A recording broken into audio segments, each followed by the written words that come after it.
ആകാശവാണി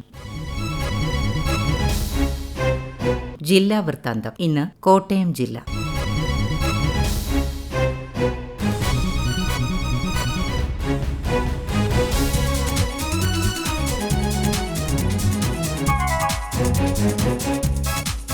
ജില്ലാ വിശേഷങ്ങളുമായി ആകാശവാണി പ്രതിനിധി ടോം മാത്യു. ആരോഗ്യവകുപ്പ് അർബുദരോഗ പ്രതിരോധവും ചികിത്സയും ലക്ഷ്യമിട്ട് ആവിഷ്കരിച്ച ജനകീയ ക്യാമ്പയിന് ജില്ലയിൽ തുടക്കമായി. ലോക ക്യാൻസർ ദിനമായ ഫെബ്രുവരി 4 മുതൽ അന്താരാഷ്ട്ര വനിതാ ദിനമായ മാർച്ച് 8 വരെയാണ് ആരോഗ്യം ആനന്ദം അകറ്റാം അർബുദം എന്ന പേരിൽ പ്രചരണ പരിപാടികൾ സംഘടിപ്പിച്ചിട്ടുള്ളത്. 30 മുതൽ 65 വയസ്സുവരെയുള്ള സ്ത്രീകളിൽ സ്തനാർബുദം, ഗർഭാശയഗള ക്യാൻസർ എന്നിവയുണ്ടോയെന്ന് പരിശോധിച്ച് ചികിത്സ ഉറപ്പുവരുത്തുകയാണ് ലക്ഷ്യം. ജില്ലയിൽ ശൈലി ആപ്പ് വഴി നടത്തിയ സർവേയിൽ അർബുദ സാധ്യത കണ്ടെത്തിയവരിൽ മിക്കവരും തുടർ പരിശോധനകൾക്ക് തയ്യാറാകുന്നില്ലെന്ന് ജില്ലാ മെഡിക്കൽ ഓഫീസർ ഡോക്ടർ എൻ പ്രിയ പറഞ്ഞു.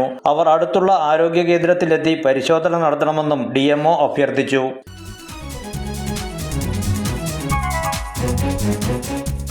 മാലിന്യമുക്തം നവകേരളം ക്യാമ്പയിന്റെ 3ാം ഘട്ടം ജില്ലയിൽ പൂർത്തിയായി.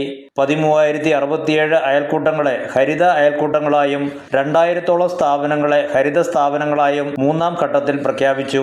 20 ടൗണുകൾ ഹരിത ടൗണുകളായി. 34 വിദ്യാലയങ്ങളും 3ാം ഘട്ടത്തിൽ ഹരിത വിദ്യാലയങ്ങളായി. 22 പൊതുസ്ഥലങ്ങളും 44 കലാലയങ്ങളും ഇതോടെ ഹരിതാഭമായി. 4 വിനോദസഞ്ചാര കേന്ദ്രങ്ങളും മാലിന്യമുക്തമാക്കി പച്ചപിടിപ്പിച്ചു.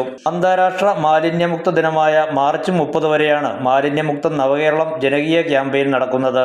കഴിഞ്ഞ വർഷം നവംബർ 30-ന് ക്യാമ്പയിന്റെ 1ാം ഘട്ടവും ഡിസംബർ 31-ന് 2ാം ഘട്ടവും പൂർത്തിയായി.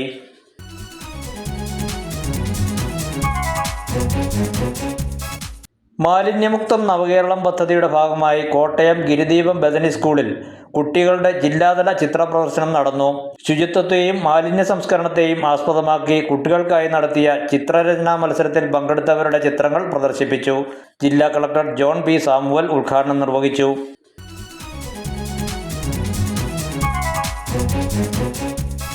ഭരണഭാഷാ വാരാഘോഷത്തിന്റെ ഭാഗമായി ജില്ലയിലെ ഓഡിറ്റ് വിഭാഗം ജീവനക്കാരുടെയും വിരമിച്ച ജീവനക്കാരുടെയും സാഹിത്യ സൃഷ്ടികൾ ഉൾക്കൊള്ളിച്ച് പുറത്തിറക്കിയ പുസ്തക സമാഹാരം പ്രകാശനം ചെയ്തു. കവിയും ഓഡിറ്റ് വിഭാഗം ജീവനക്കാരനുമായ MR രേണുകുമാർ പുസ്തകം പരിചയപ്പെടുത്തി. ജില്ലാ കളക്ടർ ജോൺ V. സാമുവൽ പ്രകാശനം നിർവഹിച്ചു.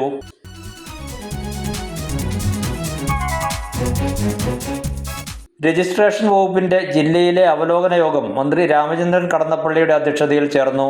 ജില്ലയിലെ സബ് രജിസ്ട്രാർമാരും ഉദ്യോഗസ്ഥരും പങ്കെടുത്തു. രജിസ്ട്രേഷൻ നടപടികൾ സുതാര്യമാക്കുന്നതിന് എല്ലാ സബ് രജിസ്ട്രാർ ഓഫീസുകളിലും സൗഹൃദ സമിതികൾ രൂപീകരിക്കുമെന്ന് മന്ത്രി അറിയിച്ചു. ഈ സാമ്പത്തിക വർഷം ജില്ലയിൽ 38,342 ആധാരങ്ങൾ രജിസ്റ്റർ ചെയ്തു. 290,403,59,847 രൂപ സർക്കാരിന് വരുമാനം ലഭിച്ചു.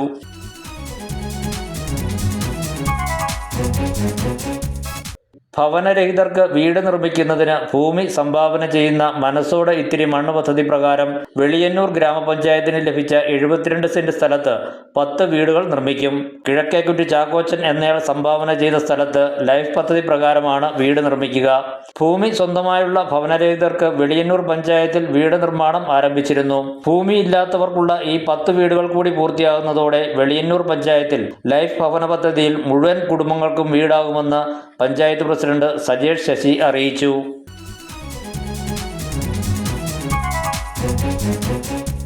കോട്ടയം മണർകാട്ടെ 4 മണിക്കാറ്റിൽ വനിതാ സംരംഭകരുടെ ഭക്ഷണശാലകൾ തുറന്നു. ജില്ലാ പഞ്ചായത്ത് നൽകിയ ധനസഹായം ഉപയോഗിച്ച് 6 വനിതാ തൊഴിൽ സംരംഭ ഗ്രൂപ്പുകളാണ് ഭക്ഷണശാലകൾ നടത്തുന്നത്.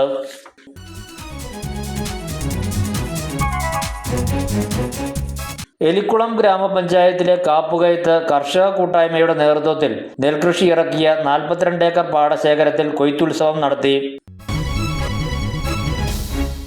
ജില്ലാ വൃത്താന്തം സമാപിച്ചു.